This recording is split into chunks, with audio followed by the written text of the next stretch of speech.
پگڑی کا ثبوت حدیث میں ہے، میری تحقیق کے مطابق کسی روایت میں نہیں ہے۔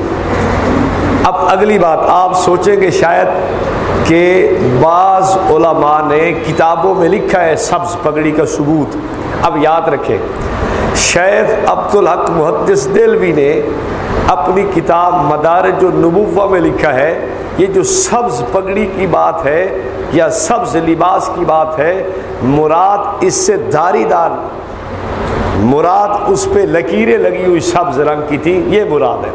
یا دوسرا احتمال بھی نقل کیا ہے، بہرحال اذا جاء الاحتمال بطل الاستدلال۔ ایک کتاب اور چھپی ہے ضیاء القرآن لاہور سے، اور مولوی حبیب اللہ اویسی نے کتاب لکھی ہے لباس رسول، اس میں اس نے یہ بات لکھی ہے کہ جو سبز رنگ کے متعلق روایات آتی ہیں ان میں مراد دھاری دار کپڑا ہے، نہ کہ کلیتاً سبز کپڑا ہے۔ بات سمجھ آ گئی ہے؟ ابھی ایک نادان نے ایک رسالہ لکھا ہے، اس میں ایک میرا مضمون لایا ہے کہ جی دیکھو یہ کہتا ہے کہ سبز رنگ کی پگڑی نبی پاک علیہ السلام سے ثابت نہیں، اور ادھر استاد محترم متکلم اسلام ان کی کسی کتاب پہ تصدیق ہے، اس کتاب سے ایک واقعہ لایا ہے، دیکھو وہاں تو سبز پگڑی کا ثبوت لکھا ہوا ہے۔ حالانکہ اس جاہل کو پتہ نہیں ہے کہ جو سبز رنگ کی بات ہے یہ صرف دھاری دار کپڑے کی حد تک ہے کہ کپڑا سفید تھا، اس پر سبز رنگ کی ایسے لکیریں لگی ہوئی تھی،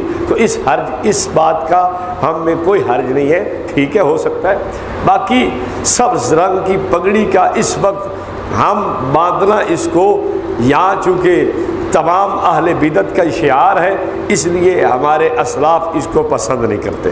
ہاں اگر کسی علاقے میں نہیں ہے، جیسے ہمارے ہاں پہلے اس کا رواج تھا، لوگ باندھتے تھے۔